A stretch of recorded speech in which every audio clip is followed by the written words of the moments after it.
시장에서 내로라는 베테랑에게 한 수 배워보는 신의 한 수 시간입니다. 목요일 황금알 TV 김성남 대표와 함께하고 있습니다. 대표님 어서 오십시오. 네, 안녕하세요. 반갑습니다. 네, 안녕하세요. 어느덧 한 주가 지났어요. 일단 그 사이에 정말 폭풍 같은 한 주였습니다. 일단 미국의 CPI 그리고 어젯밤 PPI 다 나왔고 그런데도 시장은 다시 이제 오리무중 상태로 빠져 있는 그런 흐름이란 말이에요. 다음 주 이벤트 앞두고 있는 상황, FOMC 전까지는 계속 이 같은 불안한 움직임이 나타나는까요? 어떻게 내다볼 수 있겠습니까? 사실 이제 우리가 지난주에 여러분들께 처음 좀 인사를 드리면서 가장 첫 번째 살펴봤던 내용들이 바로 명절 지나고 난 다음 이번 한 주간의 이벤트가 너무 많아요 라고 이렇게 말씀을 좀 드렸죠. 우리가 특별히 이제 명절을 지나고 딱 왔을 때 화요일, 그날 밤에 바로 CPI가 발표되기 때문에 아마도 너무 큰 기대를 하지 않으시는 게 좋을 것 같다라는 얘기를 드렸습니다. 기억나실지 모르겠습니다. 지난주 또 명절 준비하시라고 아마 방송 못 챙겨보신 분들도 계셨을 것 같습니다만 어쨌든 지금 상황이 그렇게 썩 좋지만 않은데 제가 예상했던 대로 흘러가고 있는 것 같아서 조금은 씁쓸한 그런 생각도 듭니다. 한 가지 제가 또 우리 박수현 앵커께 질문을 하면서 우리 명절 직전에는 어땠을까요? 라는 질문도 한번 드렸었거든요. 근데 그때 살짝 오르다가 금방 떨어졌어요 라고 얘기를 드렸어요. 명절 직전에 살짝 올랐다가 직후에 한번 강하게 상승하고 금방 떨어졌는데 이번에는 딱 하루 만에 또 금방 내려오는 상황이라서 상당히 좀 상황적인 부분들은 좋지 않은 것 같습니다. 잠깐 차트 살짝 살펴보면 좋을 것 같아요. 미국 나스닥 차트부터 살펴보면 어떨까 싶은데요. 자, 지난주에 이어서 한번 봐볼게요. 우리가 명절 동안 잠깐 쉬는 동안, 금요일, 월요일 쉬는 동안 어떻게 됐어요? 얘네들은 정말 운도 좋아요. 그죠? 우리 쉬는 동안 열심히 올랐어요. 이틀 동안 열심히 올랐는데 어쩜 이렇게 저항대까지 올려놨을까요? 딱 맞게 올려놨거든요. 그런데 이게 CPI 발표를 앞두고 올려놓은 상태여서 영 불안감이 없지 않아 있었던 상태인데 아니나 다를까 내용은 다 잘 아실 겁니다.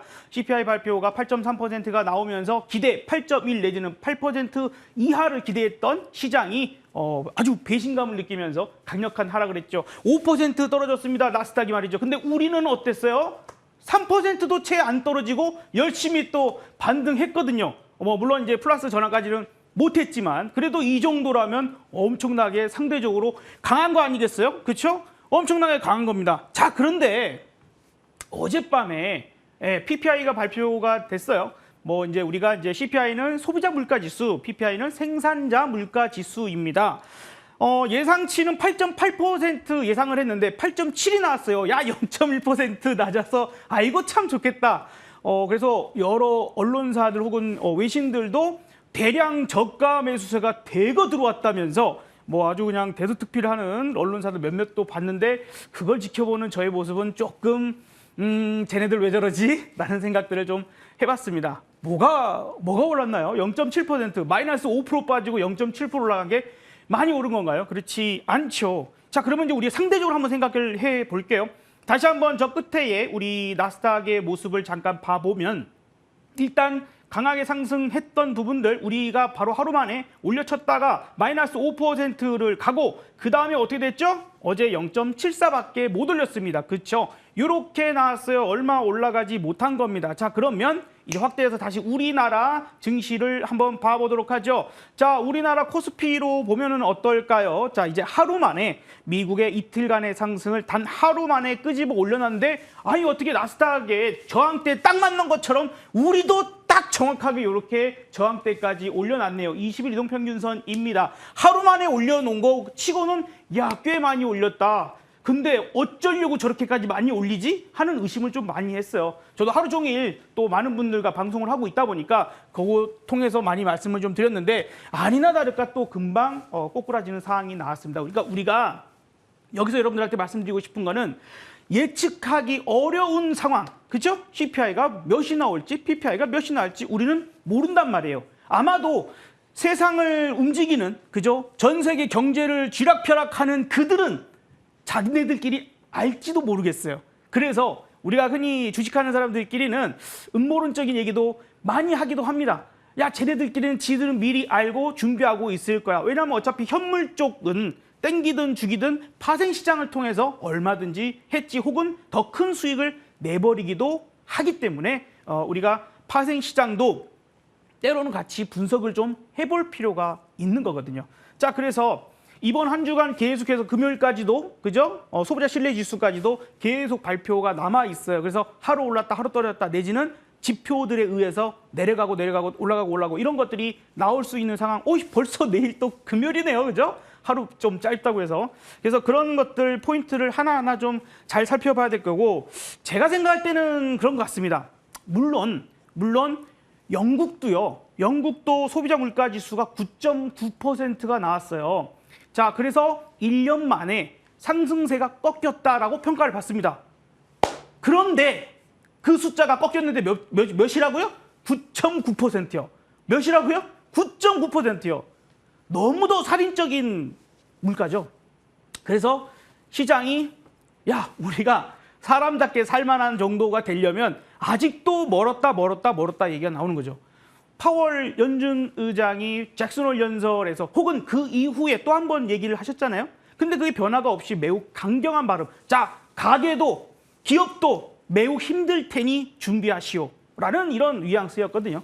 그러니까 그때 이후로부터 또한 요번에 또 CPI가 발표가 되면서 이제 50bp 금리 인상할까 75bp 할까 요렇게 얘기 나오다가 75bp 한 40% 확률 이랬던 게 갑자기 92% 확률. 그러면 지금으로 보면은 75bp 금리 인상하는 것만 해도 다행이네. 왜? 갑자기 울트라 자이언트 스텝, 말도 참 잘 만듭니다. 자, 이렇게 만들어서 1% 상승을 하겠대요. 그런 얘기가 그래도 조금 수그러들었는데 다시 고개를 들고 확 나와버린 거죠. 자, 그래서 어찌할까요? 다음 주에 우리가 이제 수요일 밤이니까 우리 시간으로는 우리나라 시장에는 목요일, 아마나 또 목요일이네. 큰일이네요. 자, 목요일 날 여러분들과 또 이 시간을 맞이해야 될 텐데 그때 어떻게 적용이 될까? 심히 걱정이 됩니다. 다만 1% 이야기를 잘 꺼냈어요. 그래서 만약에 오늘 저는 시장이 매우 강하게 올라갔다면 반대로 FOMC 이후의 시장을 매우 부정적으로 보고 싶어요. 전체적인 상황이 좋을 게 없거든요. 자, 그런데 반대로 갑자기 1% 인상 뭐 이런 얘기 별로 없고 75bp도 아니라 50bp 올릴지도 몰라라고 얘기를 만들다가 다시 이게 꺼내오기 시작했어요. 지금 얘네들 속셈은 75bp를 올리고 싶은 것 같습니다. 이건 뭐 저의 뇌피셜입니다. 소설 쓰고 있는 겁니다. 75bp 올리고 싶은데 그래도 뭔가가 1% 올린다 1% 올린다 더 세게 간다 하다가 에이 봐줬다 75 딱 이러면 시장 충격을 좀 덜하지 않을까 하는 이제 어떤 포지션이랄까 그런 부분들이 시장에서 누리고 있는 꼼수이지 않을까 조금 예상을 해봅니다. 그래서 우리가 지금 다음 주 오히려 다음 주 목요일 다음 시간에 저를 다시 만날 때 시장이 그 전까지 별로 안 좋았다면 오히려 FOMC에서 무언가 발표를 하고 그 이후에 조금 개선되는 모습이 나타난다면 강하게 우리가 따라붙을 그런 생각도 해볼 필요가 있지 않을까. 물론 일주일한 시간이 우리가 조금 괴로울 수도 있지만 그것만 잘 이겨낸다라면 또 좋은 모습으로 또 봐볼 수 있지 않겠습니까? 자, 그러면 기왕지사 이제 여기까지 왔으니까 여기서 우리가 정말 지난주에 제가 여러분들한테 밴딩을 정해드렸어요. 기억나세요? 제가 이제 코스피 기준으로 위로 올라가면 얼마, 만약에 하방으로 잡으면 얼마까지 저는 보고 있습니다라고 얘기 드렸는데 혹시 기억나시는 분? 우리 부산에 사시는 김미라님, 네, 광주에 사시는 송혜교님, 그래요? 송혜교님이 광주에 사셨군요. 자, 제가 고점으로 잡았던 자리가 어딘지 기억하세요? 2,450 정도였어요. 참 이걸 하루 만에 끄집어 올려버리는 바람에 그래서 그렇게 생각한 겁니다. 얘네 어떻게 하려고 지금 하루 만에 다 올려놓지? 라는 생각을 한 거예요. 물론 이제 20일 이동평균선에 대한 자리가 있기 때문에 그런 포인트 때문만이라도 우리가 좀 저항대가 강하지 않을까 생각했던 건데 어쨌든 이렇게 만났습니다. 자, 그러면 다음 주 우리 목요일 그죠? 수요일까지 다음 주 수요일 정도까지 또 밴딩을 나름 정해본다라면 어쨌든 FOMC 이후의 모습에서 상승이든 하락이든이 강하게 나오지 않을까. 그 전까지는 변곡의 이 진폭이 너무 컸던 수분이 수렴되듯이 나타날 것 같거든요. 그래서 뭐 다시 강하게 올라간다 하더라도 2450 저항대 혹은 20일 이동 평균선도 못 간다면 더 약하게 봐야 될 것 같고요. 여기서 뚝 떨어진다 하면은 1차는 2350에 걸리는 자리가 있을 텐데 혹시나 우리가 발표되는 지표들이나 혹은 연준 인사들은 계속해서 강력한 이야기들만 쏟아내고 있으니까 그런 부분들에서 시장이 괜히 걱정스러운 모습을 과하게 나타난다면 아마도 2300 정도 그런 정도를 좀 생각해 볼 수 있을 것 같아요. 자, 그래서 이제 우리가 시장 부분들에서는 조금은 강한 부분들보다는 조금 관망세를 한번 생각을 하는 게 좀 안타깝지만 좀 그런 부분들을 생각해야 될 것 같아요. 새로운 지표 하나를 좀 보여드려 보도록 하겠습니다. 자, 이제 보시는 지표는 마켓 파워라는 지표예요.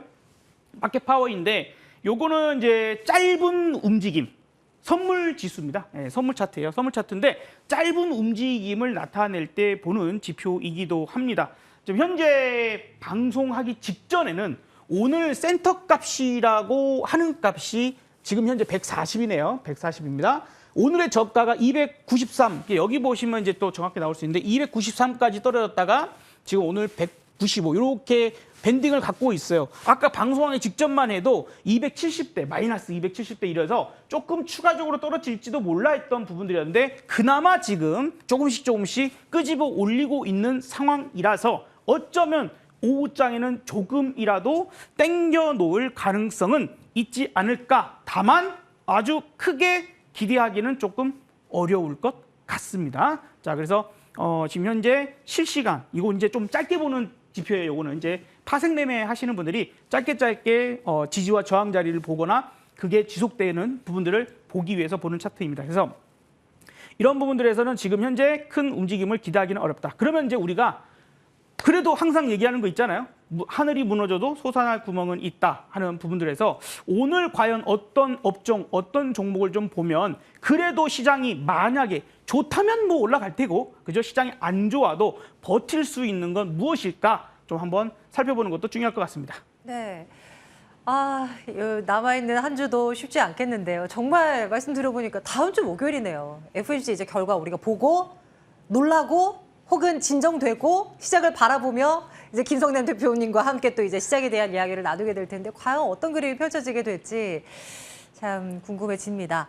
환율 얘기도 좀 해주세요. 오늘 그 이제 지수는 그냥 뭐 하락세가 멈추고 뭐 요 정도라고 친다고 해도 환율이 오늘 지금 장중 기준으로 1397까지 보고 온 것 같아요. 저 이제 스튜디오 들어오기 전에 진짜 뭐 1,400원은 여차하면 가는 숫자일 거고 뭐 1,450, 뭐 많게는 뭐 1,500, 1,600까지 외치는 이제 뭐 시장에서의 뭐 이런 목소리들이 쏟아져 나오고 있는데요. 뭐 우리가 뭐 환율의 상단을 예측하기는 참 어렵겠지만 그렇죠. 어차피 이 고환율 구간에 놓여 있는 거라면 진짜 수출을 중심으로 하는 그런 업종들을 중심으로 해선 담아가는 게 맞는 건지 이에 대한 생각도 좀 궁금해요. 환율은 이제 우리가 그렇게 생각해야 될 거예요. 어쨌든 지금 환율이 뭐 자막에도 지금 1,400원 기정사실화 이야기하고 있고 뭐 진짜 여기서 툭 올리면 1,400원 넘어갑니다. 그리고 이 1,400원 직전 자리에서 상당히 오랫동안 머물렀기 때문에 충분히 다져놓은 부분이라서 아마 훌쩍 올라갈 가능성을 저도 높게 생각을 하고 있어요. 우리가 이제 사실 우리나라는 뭐 수출 국가이다 뭐 이런 부분들도 있지만 어쨌든 전체적인 그 수입 물가 자체가 크게 상승하는 그런 효과 그리고 우리가 이제 미국의 장단기 금리의 그 역전 현상이 장기화되고 있는 여러 가지 부분들을 본다라면 이게 과연 원화 약세 흐름들에 의한 수혜주 뭐 물론 OEM 기업들이 있지 않습니까? 뭐 미국의 이제 옷을 뭐 판매하거나 이런 회사들은 또 그런 약화에 따른 수혜 부분들로 뭐 상승이 나오기도 하지만 그런 효과들을 기대하기에는 시장 우리 산업 전반적으로는 조금 어렵고 우리 국가 자체의 힘이 다운되는 그런 것들에 더 집중하는 게 낫지 않을까 싶어요. 아까 앞서서 쭉 설명했던 내용 중에 한 가지 포인트가 뭐냐? 결국에 연준은 아직 긴축을 완화할 생각이 전혀 없어. 그렇기 때문에 강달러는 계속 유지가 될 것이고 그렇기 때문에 상대적인 환율이라고 하는 부분들은 약세를 계속 이어갈 수밖에 없을 것이다라는 생각입니다. 그래서 시장 자체를 강하게 보지 못하는 포인트가 있으니 여기서 수혜주를 본다라는 부분들은 아직은 조금만 더 지나간 다음에 생각하면 좋을 것 같아요. 네, 그러면 아예 다른 쪽으로 그냥 아이디어를 좀 돌려볼게요. 그래도 우리가 좀 차라리 쉬면은 괜찮은데 이게 주식을 쭉 하던 분들은 쉬는 것도 어려워요. 계속 시장을 보면서 밀릴 때는 괴로워하고 올라갈 때는 이제 손실폭 줄어든다고 해서 더 화가 나고 뭐 이렇습니다. 기다려도 언제 수익이 나나 제가 애간장에 타는데요. 시장 대비해서 요 섹터, 요런 종목들은 그래도 괜찮을 수 있다. 이런 아이디어 주신다면 대표님 어떤 쪽 볼까요? 네.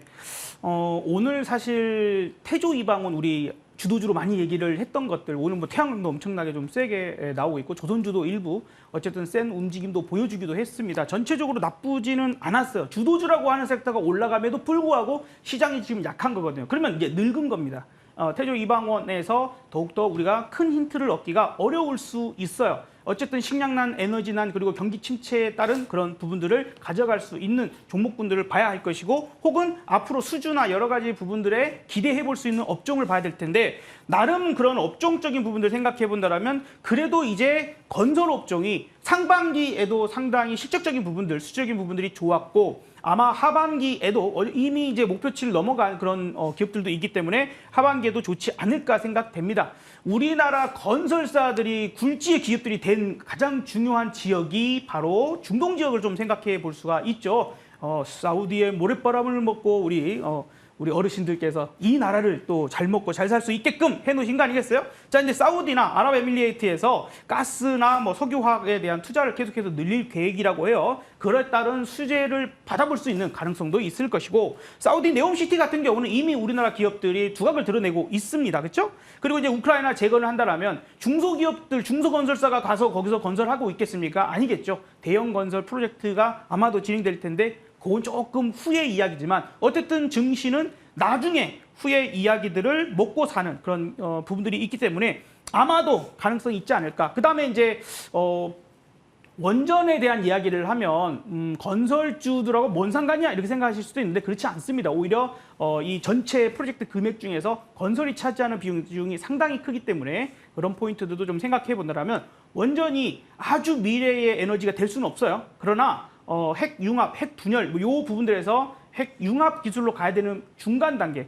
그러니까 앞으로 30년에서 50년 후에 꿈의 에너지가 우리가 상용화된다라고 하면 그 전까지는 필요할 수 있는 에너지이기도 합니다. 자, 그래서 그런 부분들이 부각될 때 가장 좋을 수 있는 업종 부분들은 건설을 한번 선택을 해보도록 하겠습니다. 건설이요. 와, 진짜 생각지도 못했던 섹터가 이제 관심 섹터로 올라가게 됩니다.